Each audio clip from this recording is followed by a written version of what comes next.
Vamos a abrir nuestras Biblias en el libro del Eclesiastés, capítulo 6, versículo 8. El título de la enseñanza de hoy es ¿Saber vivir? No sabemos. Estamos dentro de este ciclo de predicaciones de la serie de sabiduría en el primer libro de Reyes. La semana anterior estudiamos la era de la inteligencia sin sabiduría.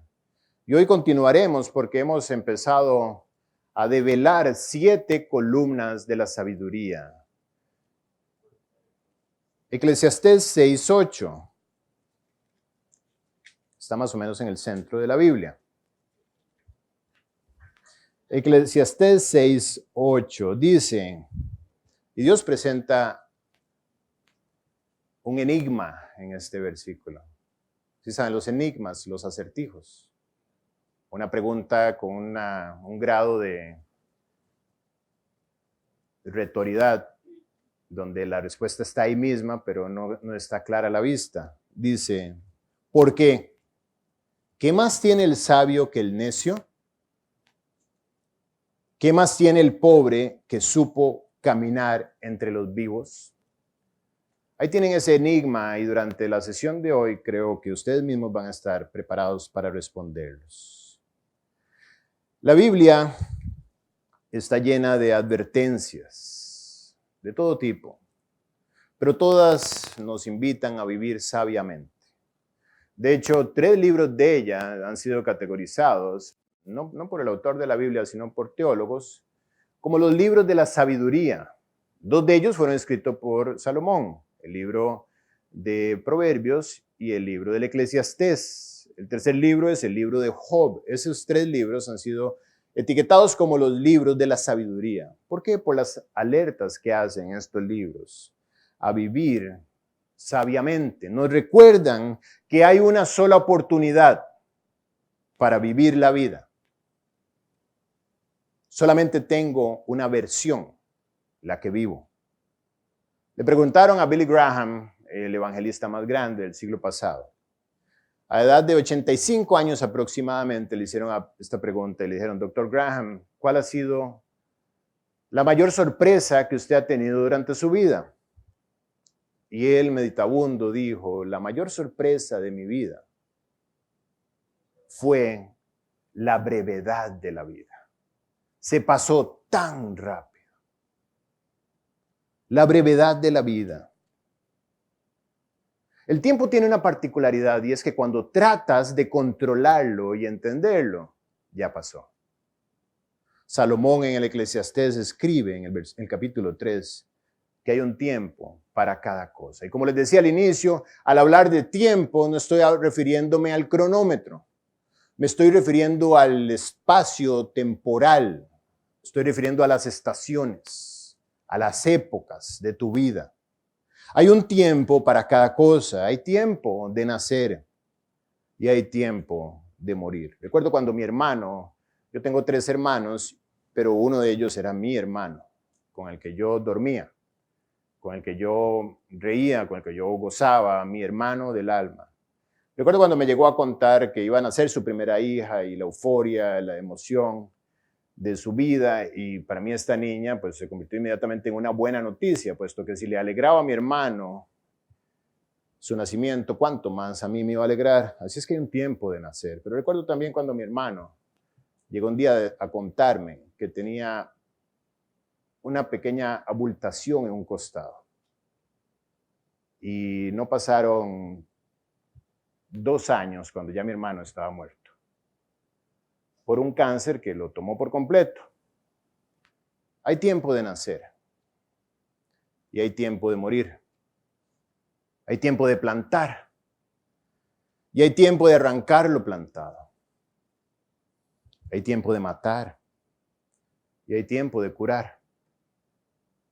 Hay tiempo de destruir y hay tiempo de edificar.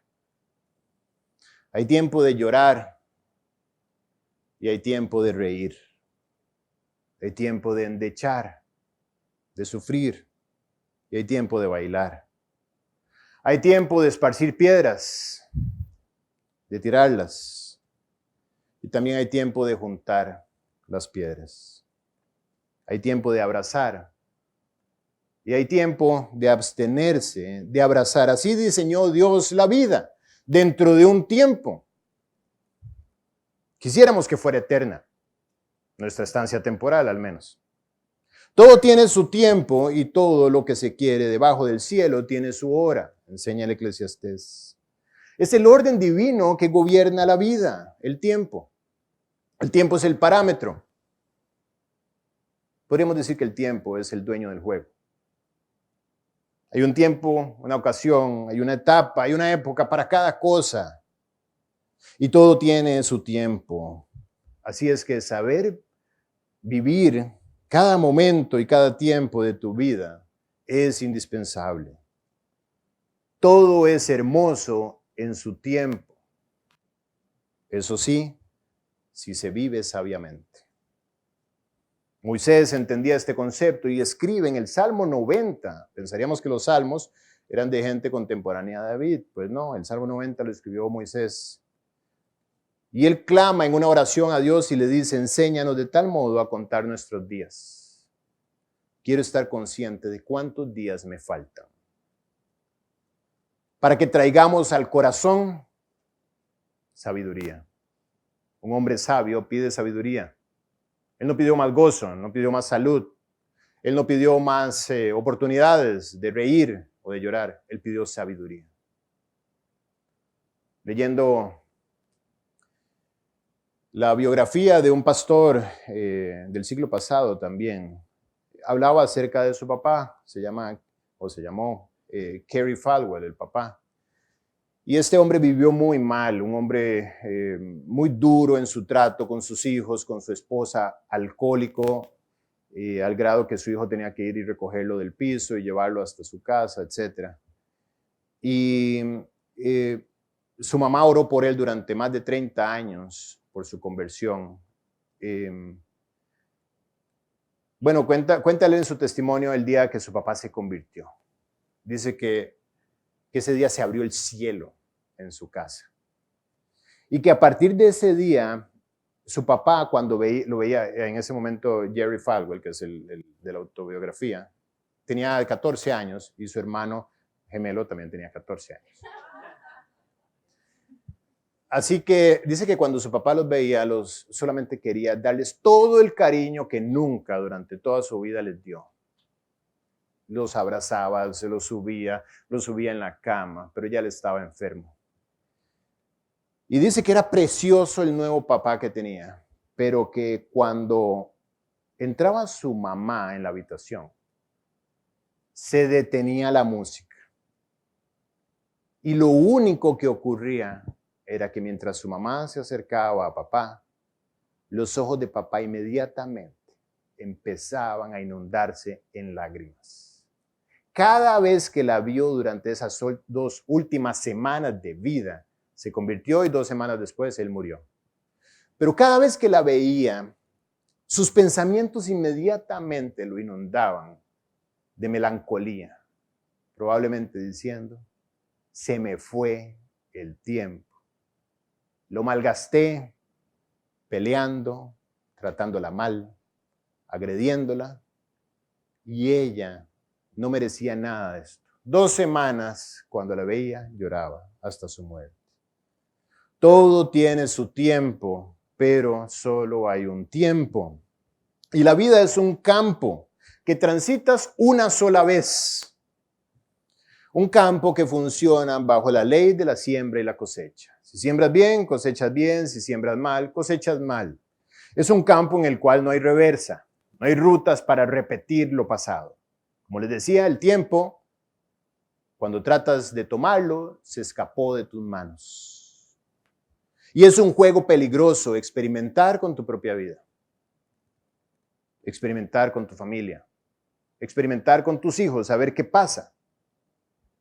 Vivir por medio de la prueba y el error, a ver en qué momento aciertas, funcionará en algunos laboratorios, pero no con tu vida. Recuerdo en algún proyecto que estuve involucrado, donde teníamos que tomar una decisión importante respecto a detener ciertos sistemas que iban a afectar a miles de usuarios. Y la decisión ejecutiva fue: no vamos a detener el servicio, vamos a hacer el trabajo en caliente. En caliente significa que hay que hacerlo sin detener el servicio, sin afectarlo. Recuerdo también en Costa Rica cuando se operó el primer trasplante de corazón. Fue un evento donde el país entero se paralizó, en 1980 y algo fue. ¿Por qué? Porque la persona que era candidata se había hecho tal nivel de impacto publicitario que ya todo el mundo lo conocía, la gente se había encariñado con él, fue un drama entero. Y la gente entendía que había que detener su corazón. Momentáneamente había que quitarle la vida a la persona para ponerlo a vivir con una máquina que iba a simular el trabajo del corazón, bombeando la sangre, etc., mientras hacían el trasplante. En caliente. No se puede detener el servicio. No se le podía quitar la vida a la persona para empezar de cero. Bueno, esto es una particularidad del tiempo. Tienes que aprender a cambiar la rueda en movimiento. Naces lleno de insensatez. Y tienes que adquirir la sabiduría en el proceso mientras vas andando. No se puede detener ni te puede regresar. La universidad te enseña a ganarte la vida, pero no te enseña a transitarla correctamente. El tiempo es un recurso y es el recurso más importante y valioso que tienes. ¿Por qué? Porque no lo puedes comprar, no lo puedes prestar, no lo puedes reutilizar, no lo puedes estirar, aunque digamos a veces, no lo puedes multiplicar. Cuando lo tienes, se te fue. Moisés decía: vivir de tal manera, Dios, por favor, que traigamos al corazón sabiduría. Necesito vivir el tiempo que me resta sabiamente. Pero la sabiduría no es un atributo humano. Necesitamos adquirir sabiduría para transitar en este campo de la vida, donde habrá lluvia, donde habrá neblina, donde no hay reversa, no hay forma de regresarse, repetir, donde hay baches, desiertos, agujeros, desviaciones, depredadores, desiertos, agotadores, donde hay accidentes. Y Dios pregunta en el Eclesiastés: ¿qué más tiene el sabio que el necio? ¿Qué más tiene aquel que tiene sabiduría que el que no la tiene? ¿Qué más tiene? Ese es el enigma. ¿Qué más tiene el sabio que el necio? Sabiduría. ¿Qué más tiene el pobre que supo caminar entre los vivos? Sabiduría. Saber vivir no sabemos. No es natural en nosotros. No tenemos sabiduría. Salomón, cuando Dios le dice: pide lo que quieras, y él le dice: Dios, yo soy joven y no sé cómo entrar ni salir. No tengo la sabiduría. Necesito que tú me la des. Adquiere sabiduría. La sabiduría no es natural en el hombre. El hombre debe adquirir sabiduría en caliente. No brota de tu carne, ni brotará nunca, ni llegará por revelación divina tampoco. De hecho, pareciera que somos la única especie que no tiene sabiduría como los elementos de su defensa. Dice Proverbios 30, 4 cosas son de las más pequeñas de la tierra, y las mismas son más sabias que los sabios. La primera, las hormigas, pueblo no fuerte, y en el verano preparan su comida. Nunca te vas a encontrar una hormiga en invierno con hambre. ¿Por qué? Porque ahorró. Porque en los tiempos de abundancia supo administrarla. Y ellas no llevan estudios, ni maestrías, ni posgrados. Ellas actúan, según lo que dice el libro de Proverbios, con sabiduría. El segundo, pequeño, los conejos. Pueblo nada esforzado, eso sí. aclara la Biblia. Y ponen su casa sobre la piedra. De hecho, cuando Jesús dice, ¿a qué compararé un hombre que oye mi palabra y la obedece? ¿Con quién lo compararé? Lo voy a comparar con aquel hombre que es prudente y que edificó su casa sobre la roca. Y cuando vinieron los ríos, la lluvia y los vientos, no pereció porque su casa estaba bien cimentada, comparando la sabiduría que se obtiene de la palabra de Dios con los pilares que se clavan sobre la roca. Y no habrá viento, lluvia ni tempestad que lo mueva. Los conejos entienden esto y construyen sobre la roca.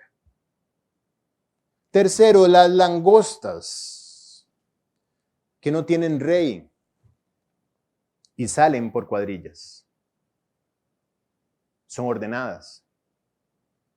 Saben articularse para sus emprendimientos. Y por último, la araña, que atrapas con la mano, pequeñitas, insignificantes, estorbosas, cuando entramos a una casa y hay telarañas. La araña que atrapas con la mano, dice la Biblia, y está en palacios de rey. La araña antes de dormir dice, voy a construir mi palacio, mi telaraña. Y lo hace para ponerse en el centro como un rey. Perfectas figuras hechas todas de manera simétrica para dormir con dignidad. Parece que ellos tienen sabiduría y nosotros no.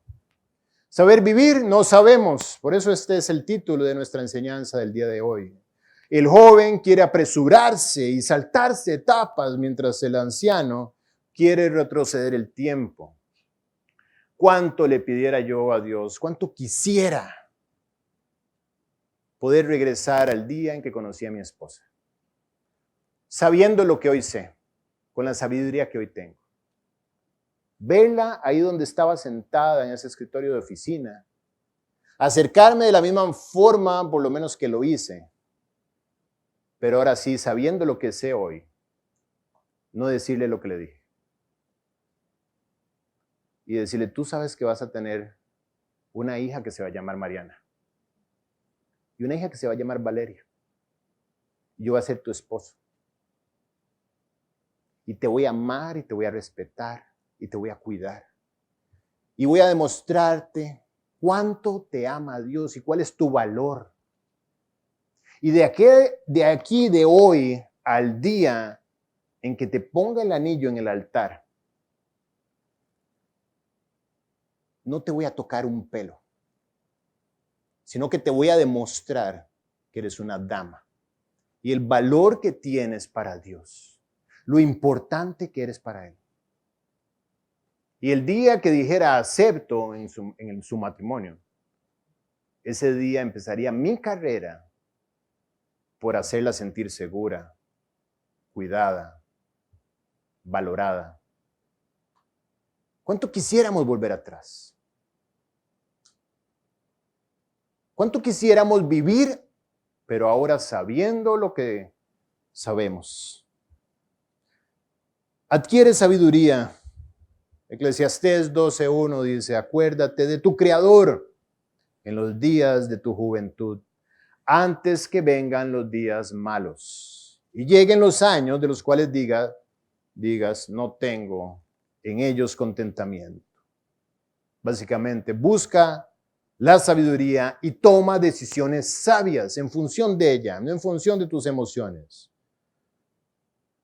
Proverbios 19:3 dice, la insensatez, la falta de sabiduría, la insensatez del hombre tuerce su camino y luego contra Jehová se irrita su corazón.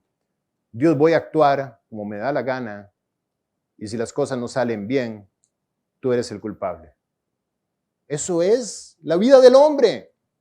Le reclama a Dios la mala siembra de su propia terquedad. Toma decisiones sabias. Dios compara la vida con una plantación y al hombre con un labrador. Segunda Timoteo 2:6 dice, el labrador para participar de los frutos debe trabajar primero. Saber sembrar. Saber esperar. saber regar, saber recoger, saber guardar lo recogido y saber invertir lo recogido. Eso es trabajar. Pasa tan rápido, dijo Billy Graham, la brevedad de la vida. La alerta es: o adquieres sabiduría y siembras bien, o cosecharás mal. Es una ley. ¿Tú sabes que nunca serás más joven de lo que eres hoy? ¿Tú sabes que tus hijos nunca más volverán a tener la vida que tienen hoy? ¿Cuánto quisiera saber lo que sé y regresar a tener a Mariana y a Valeria como está Aleli, como está Gael, sabiendo lo que sé ahora? Ellos nunca volverán a tener la edad que tienen. La esposa que despierta a tu lado, quizá mañana podría no estar a tu lado. Esas gradas que estás harto de subir todos los días, quizá mañana ya no las puedas subir. Ese trabajo que tanto te incomoda, quizá mañana ya no tengas que asistir. Ese joven adolescente al que le gritas, le bajas el piso y lo humillas, mañana podría no estar. Ese hermano con el que peleas, podría mañana ya no estar. Adquiere sabiduría ahora que hay tiempo. Dios nunca habla tarde.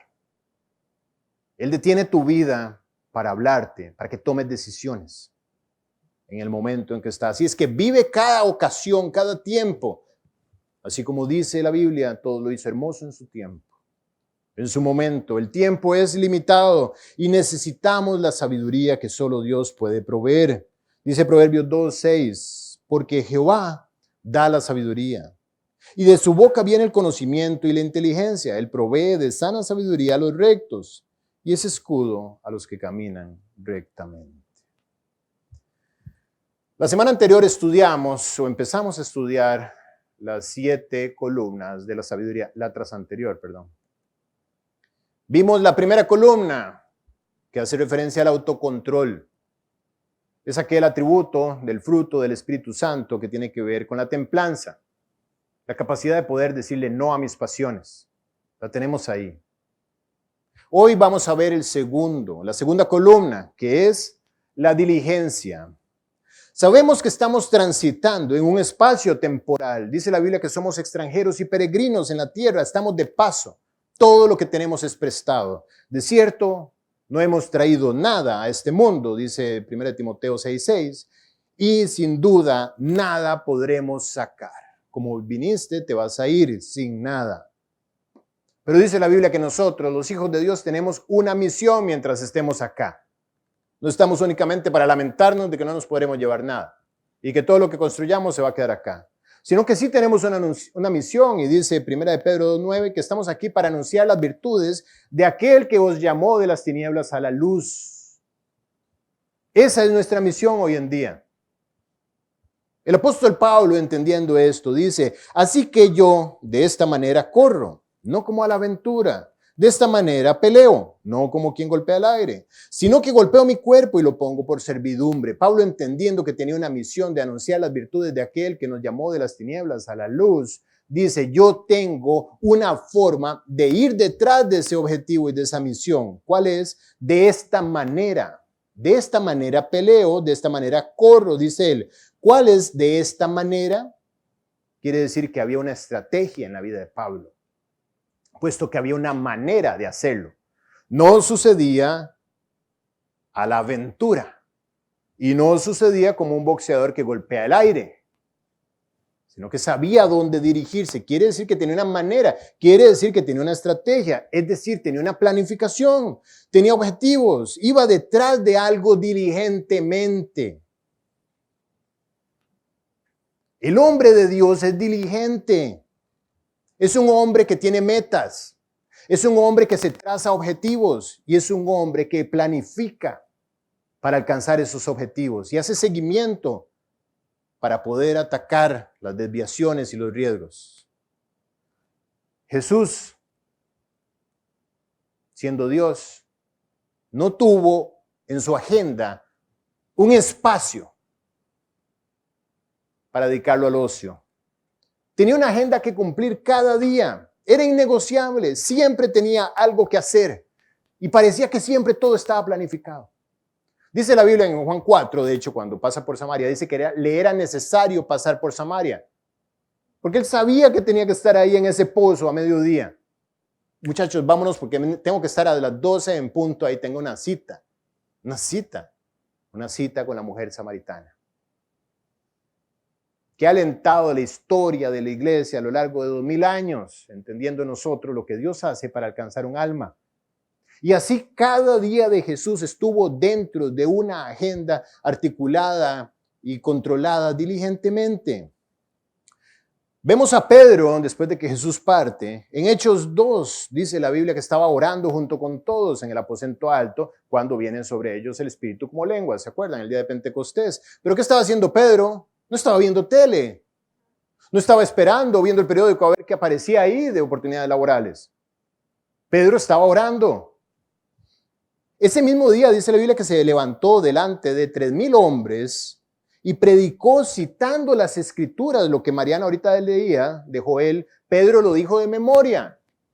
Pedro no tenía un iPhone con la Biblia a mano, lo dijo de memoria. Quiere decir que Pedro invertía su tiempo. Y si citaba las escrituras era porque las conocía, y si las conocía es porque las estudiaba, las memorizaba, las hacía sus armas. Y si hacía eso es porque tenía una estrategia. Dice la Biblia que enseñaba, y además en Hechos 9 nos deja saber cuál era su vida. Dice que Pedro, en Hechos 9:32, entonces Pedro visitando a todos. Pedro salía de gira y empezaba a visitar las iglesias, alentando, acomodando las cosas, corrigiendo, exhortando, enseñando, ganando las almas, predicando. En Hechos 8 dice que fue a Samaria en aquella escena. ¿Se acuerdan cuando estuvo con un hombre llamado Simón, que era mago, etcétera? No voy a repetir la escena. En Hechos 9 dice que llega a Lida, donde resucita a un tal Eneas. En Hechos 9 también dice que llega a Jope, donde resucita, ahora por una niña llamada Tabita. En Hechos 10, ¿qué pasa? Está en Jope y unos hombres enviados por un hombre llamado Cornelio, lo llegan a visitar y dicen, es necesario que vayas con nosotros a Cesarea. Y va al otro extremo de Israel, a Cesarea, a atender una misión. Diligentemente. En Hechos 11, lo vemos en Jerusalén explicándole lo que pasó a los apóstoles en la casa de Cornelio el tiempo anterior. Y después de esto lo vemos que cae en la cárcel, luego es liberado, etc. En Gálatas sabemos que estuvo en Antioquía, por Gálatas 2. También sabemos que estuvo en Hechos 15 en el concilio con los apóstoles. Es decir, estaba ocupado diligentemente. Escribió la primera y la segunda carta de Pedro, obviamente, con lo cual estaba diligentemente concentrado en su proyecto. El apóstol Juan, entendemos también que previo a morir estaba en la isla llamada Patmos, ¿cierto? ¿Por causa de qué? De la palabra de Dios y del testimonio de Jesucristo. Tenía una misión a edad adulta, ya bastante adulto, aún así estaba ahí. Hay quienes dicen que estaba visitando para predicar el evangelio, hay quienes dicen que eso era una cárcel, que estaba llevado ahí. Sea como sea, estaba dentro de un plan en el cual estaba atendiendo él cada una de sus citas. Mateo, Marcos y Lucas y Juan, ¿qué me dicen de ellos? Dedicaron su vida a recopilar información. Ellos no necesariamente se sentaban con los ojos cerrados a decir, Dios me inspira, y empezaban a escribir cosas que no sabían. Dice que la escritura, si bien es cierto, no vino por voluntad humana, sino que los sabios hombres de Dios, santos hombres de Dios, hablaron siendo inspirados por el Espíritu Santo. Es cierto, pero eso no era que ponían los ojos en blanco y empezaban a tirar palabras, sino que hicieron su trabajo. En su primera carta, Teófilo, recuerdan la predicación de fin de año pasado, cuando Lucas le escribe a un hombre llamado Teófilo y dice que indagó diligentemente en todos los hechos para poder ponerlos por orden y presentárselos dentro de una carta que es el Evangelio de San Lucas. El Evangelio de San Lucas, Lucas no tenía ni la menor idea que iba a ser el tercer libro del Nuevo Testamento. No tenía la menor idea de que eso iba a estar ahí. Él escribió una carta a un amigo, bueno, realmente era una especie de testimonio, y luego toma una segunda parte para mandárselo a esa misma persona. Y tenemos el libro de Hechos, Hechos de los Apóstoles. Pero tuvo que investigar, entrevistar gente, tomar notas de las vivencias que tuvo con Pablo, todas documentarlas diligentemente. Dios construye los proyectos en las vidas a partir de la diligencia. La diligencia es la ruta que te pone del anhelo a la bendición. Me puedo ver mi vida entera anhelando. Qué lindo sería. Y nunca llegando a la bendición. ¿Por qué? Porque no transito la ruta de la diligencia. Guille, pero no es cierto que es por gracia. Claro, la gracia opera sobre la base de que te la mereces. Es un regalo inmerecido, pero Dios no la da a una vida inmerecida. Aquel que vive no siendo digno de la gracia, no la va a recibir. Pablo en Gálatas escribe, no desecho la gracia de Dios, porque si por la ley fuese la justicia, por demás murió Cristo. Quiere decir que la gracia se puede desechar, si no, no hubiera dicho no desecho la gracia de Dios. ¿Cómo desecho yo la gracia? Viviendo indignamente. Dios no me pone la bolsa de bendiciones en la espalda y me dice, vaya, que no, que no, que no. Vaya, no, Dios no hace eso. Dios me ve donde estoy yo bajo la ducha de la gracia y me baña de gracia, pero en el momento que me salgo yo de esa ducha, no hay más baño de gracia.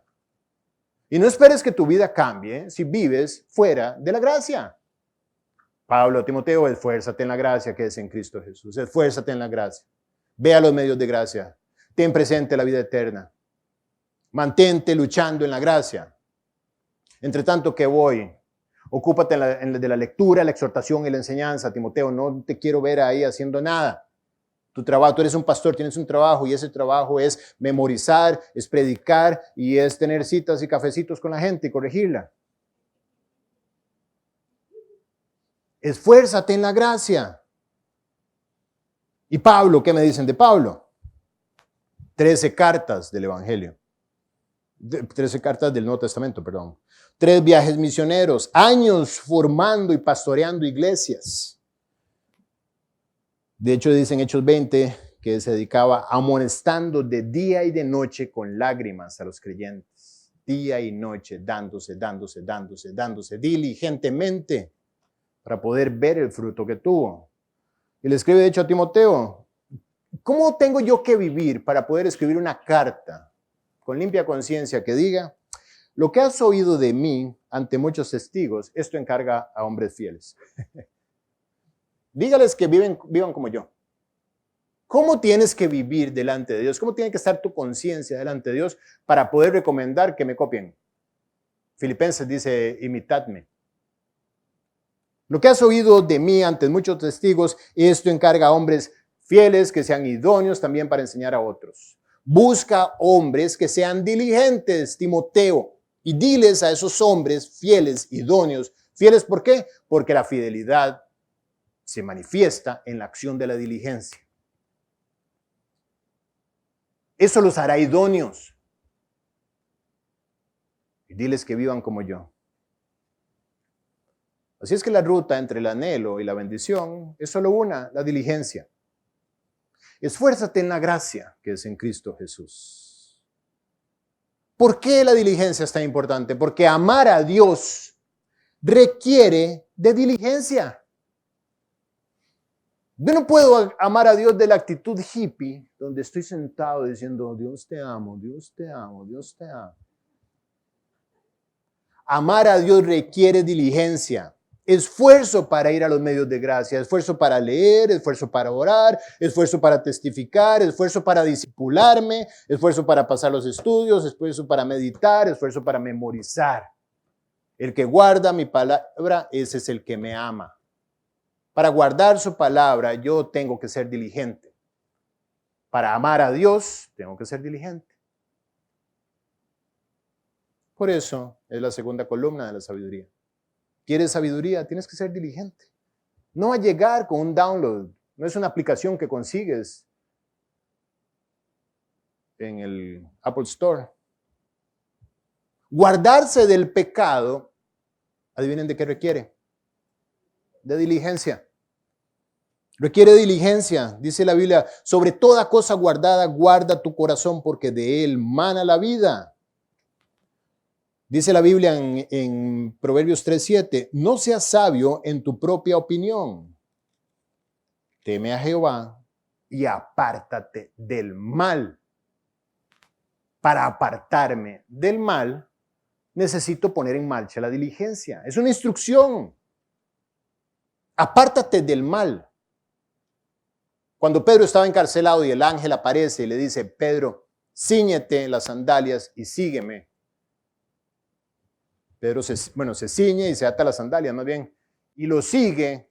¿Qué hace el ángel? El ángel abre la puerta de la cárcel. El ángel abre la segunda puerta. El ángel duerme a los guardas, a los soldados. Y luego le dice, Pedro, ahora sí, corra. ¿Por qué Pedro no le dijo, a ver, ángel, un segundo, ya que hiciste todo eso, ¿por qué no me atas tú los zapatos? Además, ¿me puedes poner unos nuevos? El ángel hizo lo que Pedro no podía hacer. Pedro no podía dormir a los guardas, Pedro no podría abrir las puertas, pero sí podía atar sus sandalias, sí podía ceñir sus ropas. Tú debes hacer tu parte si quieres ver a Dios haciendo la suya.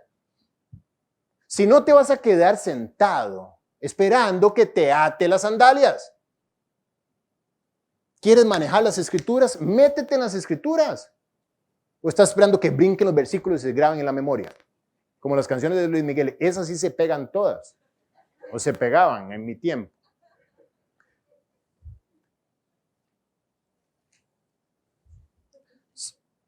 Segunda de Pedro 3:14 dice, por lo cual, oh amados, estando en espera de estas cosas, procurad con diligencia ser hallados por él sin mancha e irreprensibles en paz. Guardarse del pecado requiere de diligencia. Habitar bajo la ducha de la gracia, como les decía hace un rato, requiere de diligencia. Solo porque cumple años lo perdono. Requiere de diligencia mantenerme bajo la ducha de la gracia. Me puedo salir en cualquier momento. El buen testimonio delante del mundo requiere de diligencia. La puntualidad requiere de diligencia. Me contaba un amigo que era impuntualísimo y otro amigo le dijo, nunca Dios va a prosperar un ministerio en tu vida. Y no, pero él con un corazón precioso, por tu impuntualidad. Ese detalle Dios no lo deja pasar. La seriedad. De hecho, en Tito 2:7 dice, presentándote tú en todo. Le dice Pablo a Tito, preséntate tú en todo como ejemplo de buenas obras. Dice, y en la enseñanza, mostrando integridad, seriedad, palabra sana e irreprochable. No es pararse a hablar cualquier cosa. No es pararse a gritar, aleluya, hermanos, ¿quiénes dicen amén esta mañana? A ver, ¿quiénes dicen amén? A ver, Marielis, levántate y dices amén conmigo. No. No se trata de parecer espiritual. Al contrario, cuando tratas de parecer espiritual, dejaste tu espiritualidad botada. Mostrándote tu ejemplo de buenas obras en todo. En la enseñanza, mostrando integridad, seriedad. Seriedad. No estamos hablando de cómo cocinar palomitas de maíz. Estamos hablando de la eternidad. Seriedad, palabra sana e irreprochable. De modo que el adversario se avergüence y no tenga nada malo que decir contra vosotros. Si vas a abrir tu Biblia, la vas a abrir bien. Me decían que Emilio no abría la Biblia. Y no era porque no quisiera citarla, sino que la citaba toda, sin abrir la Biblia. Que rara vez hacía un segundo una palabra que se le escapaba. Pero todos los consejos eran con la Biblia, pero con la Biblia cerrada. La tenía ahí solamente como referencia que ahí estaba, pero la tenía acá. Eso no ocurre si no hay diligencia. ¿Con qué limpiará el joven su camino? ¿Quiénes dicen amén? Con guardar su palabra. Si yo quiero guardarme del pecado, tengo que memorizar la Biblia. Es la forma de tener la mente en su sitio. todo lo que es verdadero, todo lo honesto, todo lo justo, todo lo puro, todo lo amable, todo lo que es de buen nombre, si hay virtud alguna, si algo digno de alabanza, en esto pensad. ¿Ah? En esto pensad. Controla tu mente, mete Biblia en tu mente y verás cómo las tentaciones pasan de lado, como el rompehielos que va rompiendo el hielo y se va haciendo los pedazos de iceberg a un lado sin problema. Mostrando seriedad, responsabilidad, por supuesto, para dar buen testimonio yo tengo que ser responsable y para ser responsable yo tengo que ser diligente. Dice la Biblia, ¿has visto hombre solícito en su trabajo? Delante de los reyes estará y no estará delante de los de baja condición. Estaba viendo, leía sobre una graduación que hubo de un seminario bíblico. Y el presidente del seminario le tocaba dar su discurso. Y tenía lleno el auditorio de puros hombres que estaban graduándose para emprender su servicio. Y les dice en su esperado discurso, señores, lleguen a trabajar antes de la hora. Sean fieles en todas las asignaciones que se les encomiende. Cuiden lo que no es suyo como si fuera suyo. Y sin lugar a dudas, dentro de unos años van a estar, si no en la junta directiva, cerca de las posiciones de toma de decisión. Me dirás, ¿profetizó? Sí, profetizó, usando los principios bíblicos. No se pueden fallar. Si eres diligente, si eres fiel, Dios va a cumplir su palabra. ¿Has visto hombre solícito en su trabajo? Delante de los reyes estará. Los reyes se rodean de personas diligentes, no de personas necias, vagabundas, perezosas. ¿Qué clase de rey? Imagínate el reinado de ese rey. ¿Qué hizo el rey Nabucodonosor en Daniel 1? Llamó a los mejores de los jóvenes de los judíos que de por sí ya tenían fama de inteligentes y dice, no, tráigame lo mejor de ahí, hágame un casting y lo revise y durante 3 años métales ciencias, matemáticas, todo lo que los haga a ellos potenciarse en cuanto a su sabiduría. Y dentro de 3 años me escoge lo mejor y me lo pone aquí dentro de mi consejo. ¿Qué clase de Maricet? Selección y reclutamiento, ¿cierto? Todo el mundo vuelve a ver a Maricet. Dígame, Maricet. ¿Qué clase de sabiduría la de Nabucodonosor? Tráigame lo mejor y lo pone alrededor mío. ¿Has visto hombre solícito en su trabajo? ¿Cuál es el hombre solícito? Sí, jefe. Listo, ya se lo hago y se lo voy a hacer mejor. Le contaba a un amigo el otro día de una situación que yo sabía que mi jefe iba a venir con esa situación. Me adelanté, hablé con un proveedor y le presenté una propuesta. Cuando viene él doliéndole lo que le dolía, un recorte de presupuesto que había que hacer, me dice, ¿qué hacemos? Necesitamos 4 millones menos en el año. Y yo, aquí está. Guillermo, tome toda su familia y váyanse hoy al mejor restaurante que quieran a cenar. Todo por la solicitud. Yo dije, sí, señor. Me voy con la tarjeta corporativa a comer al mejor lugar que quiera. ¿Has visto hombre solícito en su trabajo? ¿Quieres prosperar? Bueno, aplica las reglas para prosperar. Y las reglas no son llamar al amigo para que te haga lobby delante de alguien que te dé un puesto que no mereces. Se trata de escalar fielmente, de correr la carrera como se debe correr, tratando las cosas como si fueran tuyas. Y un día vas a tener lo tuyo propio. El esfuerzo requiere de diligencia y sobre todo dar el esfuerzo extra. En Tito, nuevamente, Pablo le escribe a Tito.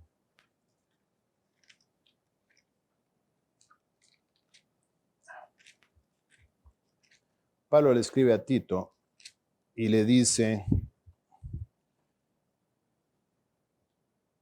exhorta a los siervos, es lo que estoy haciendo yo hoy en día, exhorta a los colaboradores, a la gente que trabaja. Exhorta a los siervos a que se sujeten a sus amos, a sus jefes, que agraden en todo, que no sean respondones, no defraudando, sino mostrándose fieles en todo, para que en todo adornen la doctrina de Dios nuestro Salvador. Tú no adornas el evangelio cuando en tu computadora pegas un versículo que dice, todo lo puedo en Cristo que me fortalece. O cuando tienes música de Marcela Gándara en tu escritorio. No adornas el evangelio de esa manera. Lo adornas con tu fidelidad. con tu trabajo, con ahínco, con esmero, con diligencia. Así adornas el evangelio. Para que un día más allá, cuando tengas una cena informal, y alguien te pregunta, oye, Guillermo, ¿qué es eso que tú crees? Tú puedas hablar con vida, no con religiosidad. Y puedas decir, se llama Jesús. Jesús transforma vidas. No es religión, es vida. Trabajo sosegado. En 2 de Tesalonicenses 3:10, me hubiera quedado ahí. 2 de Tesalonicenses 3:10, Pablo le escribe a los tesalonicenses y les dice, porque también cuando estábamos con vosotros os ordenábamos esto, si alguno no quiere trabajar, tampoco coma. Qué evangelio el de Pablo, ¿verdad? Humanista, cero humanista. Si alguno no quiere trabajar, que no coma. Porque oímos que algunos de entre vosotros andan desordenadamente, no trabajando en nada, sino entremetiéndose en lo ajeno. A los tales mandamos y exhortamos por nuestro Señor Jesucristo, que trabajando sosegadamente coman su propio pan. ¿Por qué es importante esto? ¿Por qué es un pilar de la sabiduría? ¿Cuál es el opuesto de la diligencia? La negligencia, la indolencia. ¿Qué es la negligencia? Bueno, la negligencia es saber lo que tengo que hacer y no hacerlo. O hacerlo parcialmente. Yo alucino con mis hijas que me llegan a contar, es que tal compañero y tenía que traer la tarea y tenía que hacer su parte y no la hizo y simplemente no fue. Yo digo, Dios mío, ¿qué les están enseñando? La negligencia. La negligencia es no cumplir con la tarea asignada de manera voluntaria. Puede ser que no la cumpla por algún tema mayor, pero de manera voluntaria yo decido no cumplir y no me importa. Eso es ser negligente. El indolente, dice la Biblia, el negligente, ni aún asará lo que ha cazado. Tiene la comida a mano y no la toma. Ni aún asará lo que ha cazado. Dice, pero haber precioso del hombre es la diligencia. Haber precioso, dice Dios, hay algo precioso que tú puedes tener, un haber, un activo, un bien precioso que el hombre puede tener, es la diligencia. Haber es algo que tú posees, es algo que se adquiere, es algo con lo que no naces, porque bien sabemos, hablamos ahora en 1 Timoteo 6, que venimos sin nada. Entonces, un haber es algo que durante la vida tú adquieres. Es algo que se adquiere, es un activo, es algo en lo que se puede crecer, es algo que se escoge tener, es algo que se administra. Precioso, ¿por qué es precioso para Dios la diligencia? ¿Por qué es un haber precioso? Porque es una hermosa expresión para Dios de adoración extravagante, donde damos gloria a Dios por el testimonio de nuestro esfuerzo. No hay manera más maravillosa de decirle, Dios, tú eres increíble, me diste una vida y yo estoy esforzándome para que esta vida lleve gloria a tu nombre. Eso hace la diligencia. Por eso es un haber precioso para Dios. Es una alabanza por la vida recibida. El hombre de Dios es fructífero. No estoy hablando de capitalismo. Estoy hablando de tomar lo poco que Dios me dio y convertirlo en mucho, en lo que sea. ¿Recuerdan aquella parábola de los talentos? El que recibió 2, le llevó 2. Y su señor le dijo, bien, mi buen siervo y fiel, sobre poco has sido fiel, sobre mucho te pondré, entra en el gozo de tu señor. Y le dio una palmada en la espalda. El que le dieron 5, 5 recibió, 5 le trajo extra. Bien, mi buen siervo y fiel, sobre poco has sido fiel, sobre mucho te pondré, entra en el gozo de tu señor. La misma respuesta a los dos. No era un tema de quién dio más, quién dio menos. Era un tema de que lo que recibí lo produzco en algo más. Soy fructífero. Y el que llevó 1 y le llevó 0 adicionales, siervo malvado y negligente. Palabra negligente le dice. No, Señor, aquí está lo que me diste. Señor, yo nunca, no hice daño en la vida, no le hice mal a nadie. Y Dios dice, a mí no me importa eso. ¿Qué hiciste con lo que te di? No hice, pero ¿qué hiciste? Y ustedes en particular, esta iglesia nuestra, aquí ustedes no vienen a ser entretenidos. Aquí no estamos rascándole la comezón de oír a nadie. Aquí se está abriendo el cielo y estamos repartiendo pan de vida eterna. Estamos dando herramientas para vivir. Ustedes, dice la Biblia, que a mayor luz, mayor condenación. Al que mucho se le dará, al que mucho se le da, mucho se le demandará. Y ustedes, para bien o para mal, no sé cómo lo quieran ver, están recibiendo mucho. Y algunos de ustedes, espero que pronto todos se disipulen y reciben más aún en cada sesión de discipulado. Pero un día se les dirá, ¿qué hiciste con lo recibido? Así es que el hombre de Dios es fructífero. Da lo mejor de sí, recibe y produce. Bueno, Guille, eso es almas. No. Recibiste una enseñanza acerca del perdón, perdonaste ya. No perdoné. Estás igual que el que recibió 1 y entregó 0 adicional. Recibiste la instrucción de perdonar, perdonaste, sí perdoné, no solo perdoné, sino amé a esa persona, le hablé del evangelio, esa persona se está discipulando. Bien, mi buen siervo y fiel, recibiste un tesoro y lo multiplicaste. Y ahora aquel que perdonaste anda hablando y reproduciéndose espiritualmente. Bien, mi buen siervo y fiel, sobre un poco has sido fiel. Dice Pablo a los romanos, en lo que requiere diligencia, no perezosos. Palabra infernal. Pereza. En Costa Rica la gente va a ver los perezosos, paga dinerales. ¿Saben qué son los perezosos? No, los venezolanos no saben porque fijo le dicen un nombre extraño. Pero el animal, ese es el perezoso. Bueno, allá viajan y es uno de los animales que más van a ver. Y yo digo, ¿qué le ven? Digo, el animal está bonito, sobre todo cuando está recién nacido. Pero ¿qué le ven a algo que se mueve a 0.1 por hora, que da sueño, que no tiene ningún impulso de hacer las cosas de manera fervorosa? En lo que requiere diligencia, no perezosos, fervientes en espíritu, sirviendo al Señor. Romanos 12:11. Fervientes en el espíritu. Ferviente, esa palabra en el griego original solo está 2 veces en el Nuevo Testamento. Aquí una en Romanos 12:11 y otra en Hechos 18. Cuando sale a escena aquel hombre llamado Apolos, que era de espíritu, ¿qué? Fervoroso. Fervoroso. Apolos, que fue un activo para la iglesia de la primera generación, de donde viene el concepto de la apologética. La apologética es una rama del estudio teológico, donde la gente se prepara para defender el evangelio y defender los principios bíblicos. En mi opinión, todos deberíamos ser apologéticos, no solo los que estudian eso. Todo creyente debería ser apologético. Todo creyente debe tener un espíritu fervoroso para defender sus convicciones. Si no, ¿en qué creí? ¿O dónde está mi convicción? El punto es que ese fervoroso, esa palabra en el griego original, solo existe en Apolos y en este pasaje. En lo que requiere diligencia, no perezosos, sino fervientes en espíritu, sirviendo al Señor. Dice, en lo que requiere diligencia. Quiere decir que hay cosas que requieren de diligencia. Hay tesoros que solo a través de la diligencia se pueden alcanzar.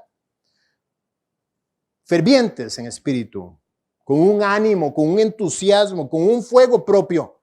Que yo no tenga que esperar que Denis encienda su fuego para yo tener mi fuego. Que yo no viva debajo, no beba tampoco, pero que yo no viva debajo del paraguas de otra persona en cuanto a su fervor. Con una actitud arrebatada, lo que hablamos ahorita en la respuesta con Oriana. Sé ejemplo a los creyentes en palabra, conducta, amor, espíritu, fe y pureza. Espíritu es este espíritu fervoroso. Digo, fuiste trasladado del infierno al cielo, ¿cierto? A través del perdón de tus pecados en la cruz. Entonces, ¿dónde está el espíritu fervoroso que manifiesta eso? Algunos dirán, entonces, Guille, tenemos que tirar y alzar las manos y cantar aleluya. No es eso, espíritu fervoroso nuevamente. El espíritu fervoroso es el que porta a Cristo, su grato olor o aroma por donde va, con un testimonio fiel como el que acabamos de hablar acá. Eso es el fervor. Sirviendo al Señor, bueno, sirviendo al Señor, que recibe y da. Da más de lo que recibe. Da y se os dará. Principio bíblico. Produce, eso es lo que se refiere. Qué bendición para cerrar este punto, qué bendición. Llegar a tu cama todos los días agotado. Celebra eso. Poder acostarte y decir, estoy rendido. Gracias Dios porque me puedo acostar y decir, hoy realmente quedé exprimido, sirviendo al Señor. En mi caso, lo sirvo como pastor. En el caso de ustedes, lo sirven desde donde lo sirven. Pero todos lo podemos servir de donde estamos. Pero qué bendición poder llegar y quedar neutralizado en la almohada de inmediato. El diligente se cuida del ocio. Por eso es sabio. Por eso la diligencia te lleva a la sabiduría. Controla su agenda, administra su tiempo, que es su vida. Tiene planes para alcanzar y metas trazadas que cumplir. ¿Cuál es la relación con la sabiduría? Bueno, dice la Biblia en Efesios 5, mirad pues con diligencia cómo andéis, no como necios, sino como sabios, aprovechando bien el tiempo, porque los días son malos. El sabio aprovecha el tiempo. El tiempo no le pasa por encima. El diligente actúa en función de su confianza al Señor. Ese es otro punto importantísimo. Lo vimos en la parábola de los talentos. Uno de ellos no quiso confiar, no fue diligente realmente.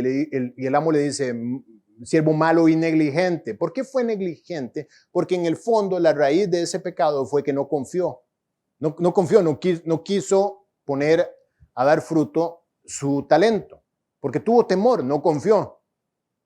La raíz de la diligencia es que estoy confiando en el Señor. Y eso me mueve a extenderme hacia las metas. Nos mueve ahora a querer ya no un auditorio, sino querer un lugar propio. Bueno, o alquilado, pero bueno, un lugar. Un lugar no solamente donde nos podamos reunir y a la 1 de la tarde nos apaguen el aire, sino que nos podamos quedar y pedir comida y podamos tener nuestro tiempo ahí y nuestros hijos puedan correr, donde los niños puedan tener un lugar para estudiar también la Biblia. Donde los sábados podamos tener nuestros tiempos de adoración, donde entre semana podamos tener los discipulados, aquellos que tienen casas que ya la gente no cabe, por ejemplo, la mía.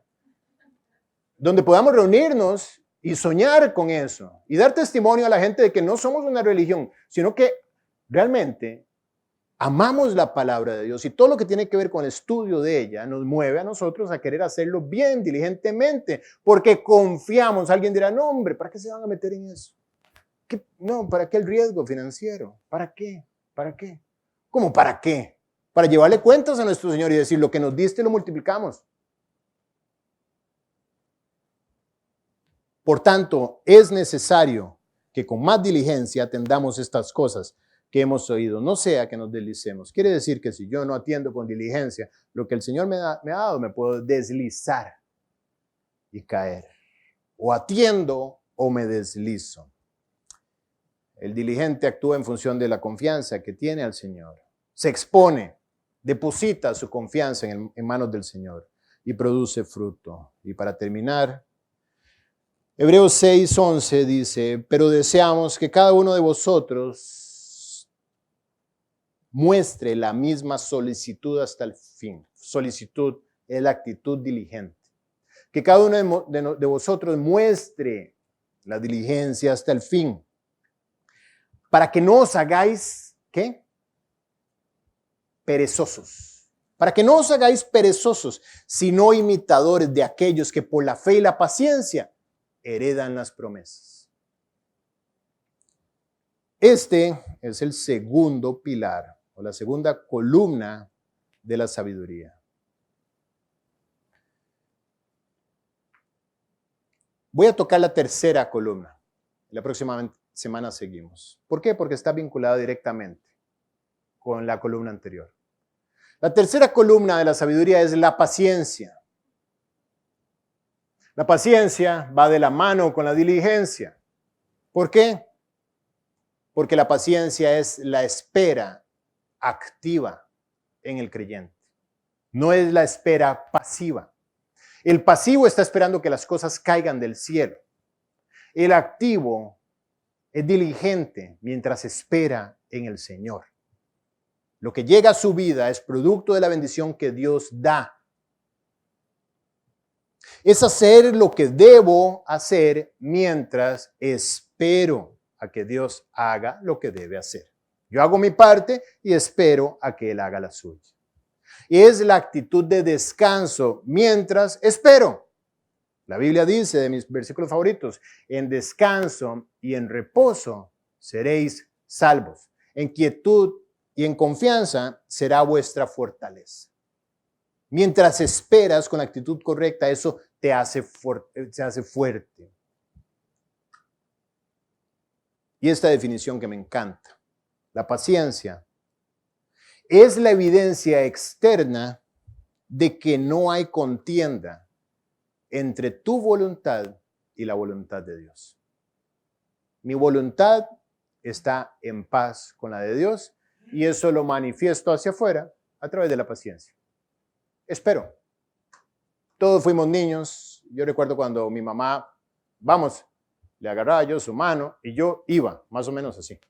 Y yo iba. Yo no sabía si íbamos a la esquina, no sabíamos si íbamos a casa de mi tía, no sabía si íbamos a ir de compras, de verduras y esto, que yo la acompañaba también. No sabía si íbamos al hospital, que quedaba al otro extremo del pueblo, no teníamos carro y era de la mano con ella. Pero yo iba. Nunca. ¿Cuánto falta? ¿A dónde vamos? ¿Por qué? ¿Por qué esto? ¿Por qué el otro? ¿Y por qué no? Iba. Porque mi voluntad no estaba en conflicto con la de ella. Eso es un niño descansado. Claro, tuve mis temas, pero en esa parte estaba bien descansado. Yo no tenía conflicto, estaba en paz con su voluntad. Por eso era paciente en ese caso. Dice la Biblia que somos hechura suya, creados en Cristo Jesús para buenas obras, las cuales Dios preparó de antemano para que anduviésemos en ellas. Están preparadas esas obras para tu vida. No las puedes adelantar. Están ahí. Tú tienes que ser paciente para que Dios vaya guiando tu vida hasta llegar a ellas. Son obras preparadas de antemano por Dios que están en su tiempo y a su manera, no a tu tiempo y a tu manera. Así es que la paciencia no es una acción. Alguien le dice a otro, sé paciente, tienes que tener paciencia. Eso es un error. La paciencia no es algo que yo me propongo a tener. Ya, voy a ser paciente. Y mientras más paciente quieres ser, más mala actitud tienes. En el consultorio clínico. Fui a que me revisaran una rodilla aquí a Punta Pacífica hace un tiempo. Y después de 45 minutos me volví a poner mi ropa. Que ya viene el doctor, pues dígale al doctor que es un irresponsable. Me puse mi ropa y me fui. Quise lucir paciente. Pero también me pareció una falta de respeto. La paciencia no es una acción. La paciencia es una reacción. Cuando tú estás en paz con la voluntad de Dios, reaccionas pacientemente. Cuando estás impaciente es que no estás en paz con su voluntad, quieres la tuya antes, rápido, ya. Hay una aceptación. ¿Por qué? Porque tengo confianza en Él. Porque yo sé que lo que Él determina en su tiempo y a su manera es lo mejor para mí. Así es que tengo confianza. Hay un himno precioso. ¿Cómo se llama, tío? Horacio Spafford. Horacio Spafford escribió un himno precioso, 1800, que se llama It is well with my soul. Está bien con mi alma o estoy en paz con... No sé ni cómo traducirlo. Es precioso. ¿Por qué? Porque él escribe ese himno cuando pierde a sus dos hijas en un naufragio que hubo en un barco que iba hacia Europa, trasladando a su esposa y sus dos hijas. Y él escribe la canción justamente diciéndole a Dios, Dios, yo estoy en paz contigo. No me debes nada. Hay aceptación. ¿Cuál es la relación con la sabiduría? Creo que es lógica. Es una columna de la sabiduría porque en Santiago 1:4 dice, mas tenga la paciencia su obra completa para que seáis perfectos y cabales. Perfecto en la Biblia significa completo. Tienes todo lo que necesitas para el viaje. Cuando tienes la paciencia, estás completo para que seáis perfectos y cabales sin que os falte cosa alguna. Vamos a orar. Padre, muchas gracias por este día. Dios, gracias por hablarnos de esta manera,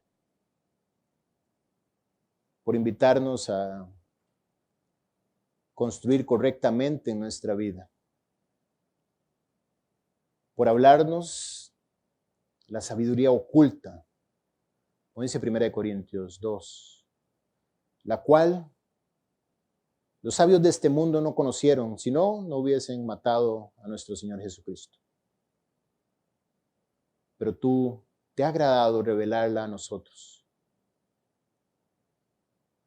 a lo necio, a lo débil, a lo vil y a lo menospreciado. Gracias, Padre. Te ruego, por favor, que podamos ser siervos fieles, diligentes, que son fructíferos, confiando en ti pacientemente. Gracias por esta enseñanza. Te ruego que nos guardes también de regreso a casa o al lugar donde vayamos. Y que todo esto a lo largo de la semana solamente se multiplique en nuestras vidas, siendo recordado por tu Espíritu en nuestro corazón, invitándonos a tomar las decisiones a su tiempo correcto y en la forma adecuada. En el nombre de Jesús. Amén. Que tengan buen día, feliz semana. Nos vemos el próximo domingo, igual 12 mediodía. Que Dios los bendiga.